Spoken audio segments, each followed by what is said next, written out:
గాదె సాయికృష్ణ హత్య కేసులో విజయవాడ కోర్టు ప్రభుత్వానికి షాక్ ఇచ్చింది. ఈ కేసులో పోలీసు ఉన్నతాధికారులను నిందితులుగా చేర్చాలంటూ వైసీపీ ఎంపీ గురుమూర్తి వేసినటువంటి పిటిషన్ను Vijayawada second additional first class magistrate court విచారణకు అనుమతించింది. సుదీర్ఘ విచారణ తర్వాత ఈ నెల 10వ తారీఖున ఈ కేసుపై నిర్ణయం తెలియజేస్తానని చెప్పినటువంటి విజయవాడ కోర్టు నిన్న ఈ కేసు విచారణకు అనుమతిస్తూ ఈ నెల 17వ తారీఖున ఎంపీ గురుమూర్తి యొక్క స్టేట్మెంట్ రికార్డ్ చేయాలంటూ ఆదేశాలు జారీ చేశారు. ఈ అంశానికి సంబంధించి తిరుపతి ఎంపీ గురుమూర్తి సాయికృష్ణ హత్య కేసులో ఉన్నతాధికారుల పాత్ర ఉంది, ముఖ్యంగా వారిని కూడా విచారించాలంటూ డీజీపీ హరీష్ కుమార్ గుప్తాను A1 గా, అలాగే విజయవాడ సిపి అయినటువంటి రాజశేఖర్ బాబును A2 గా, అలాగే విజయవాడ సౌత్ ఏసీపీ మానసాను A3 గా పేర్కొంటూ ఒక ప్రైవేట్ పిటిషన్ అయితే దాఖలు చేయడం జరిగింది. ఆయన తరపున ప్రముఖ న్యాయవాది అయినటువంటి పొన్నవోలు సుధాకర్ రెడ్డి వాదనలు వినిపించారు. ఆయన కూడా ఆ కేసుకు సంబంధించినటువంటి వాదనలు వినిపించే క్రమంలో మీడియా పాయింట్ ద్వారా సంచలనమైనటువంటి వ్యాఖ్యలు చేశారు. ఇప్పుడు వరకు కూడా ఈ కేసులో సాయికృష్ణ డెడ్ బాడీకి సంబంధించినటువంటి అంశం ఏది కూడా బయటపడలేదు. ఉన్నతాధికారుల యొక్క పాత్ర లేకుండా కింద స్థాయి అధికారులు ఏమీ చేయలేరు కాబట్టి ఈ కేసును సిబిఐకి అప్పగించాలని కోరుతూ కూడా మేము పిటిషన్లో పేర్కొన్నాం. కాబట్టి ఈ కేసులో పూర్తిగా స్వతంత్ర ప్రతిపత్తి కలిగినటువంటి సిబిఐతో విచారణ జరిగితే అసలు విషయాలు బయటపడతాయంటూ ఆయన వ్యాఖ్యానించారు. మరొక వైపు హేబియస్ కార్పస్ పిటిషన్కి సంబంధించినటువంటి విచారణలో సాయికృష్ణ తల్లి విజయలక్ష్మి దాన్ని హైకోర్టులో దాఖలు చేయడం తెలిసిందే. దానికి అనుగుణంగా సిబిఐ ఎంక్వైరీ చేయాలంటూ ఒక పిటిషన్ దాఖలు చేశారు. ఆ క్రమంలో ఏపీ హైకోర్టు సిట్టు విచారణ జరుగుతుంది కదా, కొంతకాలం వేచి చూద్దామంటూ చెప్పడం, తర్వాత ఆ సిబిఐ ఎంక్వైరీ వేయాలన్నటువంటి పిటిషన్ ఉపసంహరించుకున్నారన్నట్టుగా కూడా వార్తలు వచ్చాయి. ఈ పరిణామాలతో సాయికృష్ణ పిన్ అయినటువంటి అడ్వకేట్ కనకదుర్గ కూడా మీడియా వద్ద సంచలనమైనటువంటి వ్యాఖ్యలు చేశారు. చంద్రబాబు నాయుడు గారు ఇన్వాల్వ్ అయిన తర్వాత ఈ కేసులో పరిస్థితులు మారిపోయాయి. ఏది జరిగినా సరే ఒకవేళ సాయికృష్ణ తల్లి విజయలక్ష్మి కేసు విషయంలో ఆమె వెనక్కి తగ్గిన మేము మాత్రం ఈ కేసును వదిలిపెట్టమంటూ ఆమె కూడా స్ట్రాంగ్ గా రిప్లై ఇచ్చారు. అయితే ఇప్పుడు తాజాగా పోలీసు ఉన్నతాధికారులను ఇందులో నిందితులుగా చేరుస్తూ విచారణ చేయాలన్నటువంటి పిటిషన్ కోర్టు అనుమతించడంతో ఈ కేసులో ఏం జరగబోతుంది అన్నటువంటి ఆసక్తి నెలకొంది.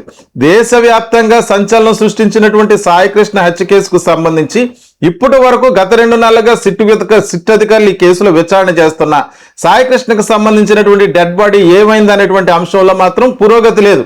ఇప్పటి వరకు కూడా ఆ డెడ్ బాడీ ఏమైంది, ఆ బోన్స్ ఏమయ్యాయి, హ్యాష్ ఏమైంది, బూడిద ఏమైంది అన్నటువంటి దానిపై స్పష్టత లేకపోవటం, సుప్రీంకోర్టు 7 రోజుల పాటు సిట్టు విచారణకు సస్పెండెడ్ సీఏ నాగరాజును అనుమతించిన వారు 7 రోజుల పాటు అతను విచారించిన ఆ దగ్గర నుంచి ఏ సమాచారం కూడా రాబట్టలేకపోయినట్టుగా తెలుస్తుంది.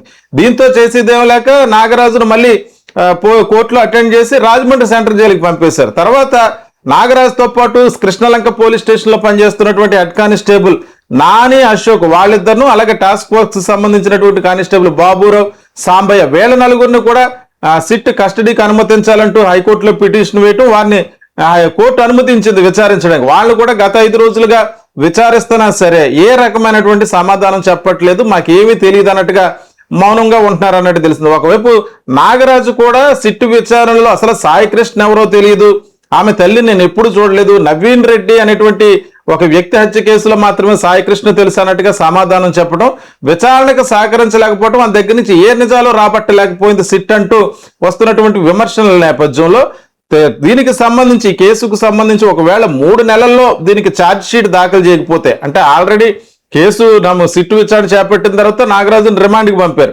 కానీ 3 నెలల్లో దీనికి ఛార్జ్ షీట్ కానీ దాఖలు చేయకపోతే నాగరాజుకు బెయిల్ వచ్చేటువంటి అవకాశం ఉంది. అతను బయటకు వస్తే సాక్షులు ప్రభావితం చేయగలడంటూ కొంతమంది న్యాయవాదుల ప్రతినిధుల ముందు చెప్తున్నటువంటి అభిప్రాయాల ప్రకారం మరొక వైపు సిఐ నాగరాజు కూడా ఏపీ హైకోర్టులో ఒక క్వాష్ పిటిషన్ దాఖలు చేశారు.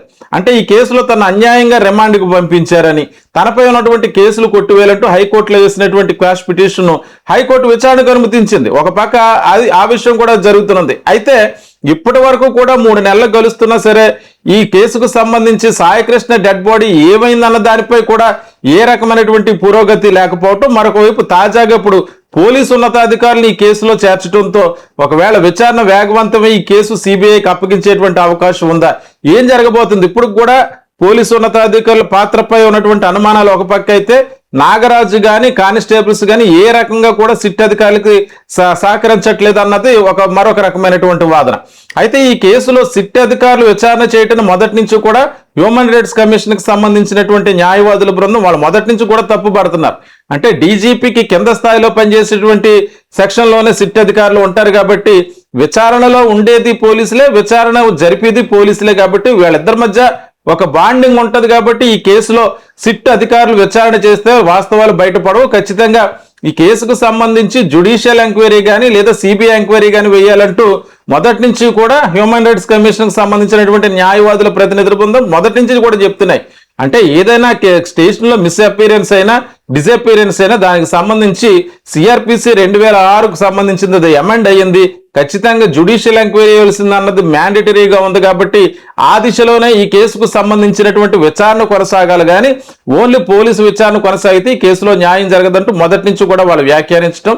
ఇప్పటి వరకు కూడా కృష్ణలంక పోలీస్ స్టేషన్ కి సంబంధించినటువంటి సీసీటీవీ ఫుటేజ్ అంశంలో దాని డేటా రికవరీ చేయాలని చెప్పేసి జాతీయ మానవ హక్కుల కమిషన్ విచారించిన దానికి సంబంధించినటువంటి విషయాలు ఏమయ్యో కూడా తెలియదు. అలాగే స్వర్గపురి శ్మశాన వాటికకు సంబంధించినటువంటి అక్కడ ఉన్నటువంటి సీసీటీవీలు కూడా పరిశీలించి ఆ ఫుటేజ్ కూడా అందివ్వాలని చెప్పుకోరా దానికి సంబంధించినటువంటి సమాచారం కూడా ఏమీ తెలియట్లేదు. ప్రస్తుతానికైతే ఏపీ హైకోర్టులో ఏపీఎస్ కార్పస్ పిటిషన్ విచారణ కొనసాగుతున్న సిట్ అధికారులు కానిస్టేబుల్స్ ను నాగరాజును కూడా విచారించిన ఏ విషయాలు రాబట్టలేకపోవటం. అయితే వీటన్నిటి మార్గాల ఏం జరుగుతుందన్నటువంటి అనుమానాలు ఒక ఎత్తు అయితే ఇప్పుడు తాజాగా వైసీపీ ఎంపీ గురుమూర్తి దాఖలు చేసినటువంటి పిటిషన్ కి సంబంధించి పోలీసు ఉన్నతాధికారులు ఏ రకంగా రియాక్ట్ అవ్వబోతున్నారు అంటే ఈ కేసులో ఇప్పుడైనా సరే ఉన్నతాధికారులు కూడా విచారించాలన్నటువంటి వాదన తెరపైకి వచ్చింది. కాబట్టి ఇప్పటికైనా అసలు దోషులు బయట పెట్టే విధంగా సిట్ అధికారులు కానీ ప్రభుత్వం కానీ చర్యలు తీసుకుంటారా లేదంటే దేశమంతా ఎదురు చూస్తున్నట్టుగా ఇది ఒక అన్సాల్వ్డ్ కేసుగా మిగిలిపోనుందా ఏం జరగబోతుంది అన్న దానిపై సర్వత్రా ఉత్కంఠ నెలకొంది. సంబంధించింది అది అమెండ్ అయ్యింది. ఖచ్చితంగా జ్యుడిషియల్ ఎంక్వైరీ చేయాల్సింది అన్నది మ్యాండేటరీగా ఉంది కాబట్టి ఆ దిశలోనే ఈ కేసుకు సంబంధించినటువంటి విచారణ కొనసాగాలి కానీ ఓన్లీ పోలీసు విచారణ కొనసాగితే ఈ కేసులో న్యాయం జరగదంటూ మొదటి నుంచి కూడా వాళ్ళు వ్యాఖ్యానించడం. ఇప్పటి వరకు కూడా కృష్ణలంక పోలీస్ స్టేషన్ కి సంబంధించినటువంటి సీసీటీవీ ఫుటేజ్ అంశంలో దాని డేటా రికవరీ చేయాలని చెప్పేసి జాతీయ మానవ హక్కుల కమిషన్ విచారించిన దానికి సంబంధించినటువంటి విషయాలు ఏమయ్యో కూడా తెలియదు. అలాగే స్వర్గపురి శ్మశాన వాటికకు సంబంధించినటువంటి అక్కడ ఉన్నటువంటి సీసీటీవీలు కూడా పరిశీలించి ఆ ఫుటేజ్ కూడా అందివ్వాలని చెప్పుకోరా దానికి సంబంధించినటువంటి సమాచారం కూడా ఏమీ తెలియట్లేదు. ప్రస్తుతానికైతే ఏపీ హైకోర్టులో ఏపీఎస్ కార్పస్ పిటిషన్ విచారణ కొనసాగుతున్న సిట్ అధికారులు కానిస్టేబుల్స్ ను నాగరాజును కూడా విచారించిన ఏ విషయాలు రాబట్టలేకపోవటం. అయితే వీటన్నిటి మార్గాల ఏం జరుగుతుందన్నటువంటి అనుమానాలు ఒక ఎత్తు అయితే ఇప్పుడు తాజాగా వైసీపీ ఎంపీ గురుమూర్తి దాఖలు చేసినటువంటి పిటిషన్ కి సంబంధించి పోలీసు ఉన్నతాధికారులు ఏ రకంగా రియాక్ట్ అవ్వబోతున్నారు అంటే ఈ కేసులో ఇప్పుడైనా సరే ఉన్నతాధికారులు కూడా విచారించాలన్నటువంటి వాదన తెరపైకి వచ్చింది. కాబట్టి ఇప్పటికైనా అసలు దోషులు బయట పెట్టే విధంగా సిట్ అధికారులు కానీ ప్రభుత్వం కానీ చర్యలు తీసుకుంటారా లేదంటే దేశమంతా ఎదురు చూస్తున్నట్టుగా ఇది ఒక అన్సాల్వ్డ్ కేసుగా మిగిలిపోనుందా ఏం జరగబోతుంది అన్న దానిపై సర్వత్రా ఉత్కంఠ నెలకొంది.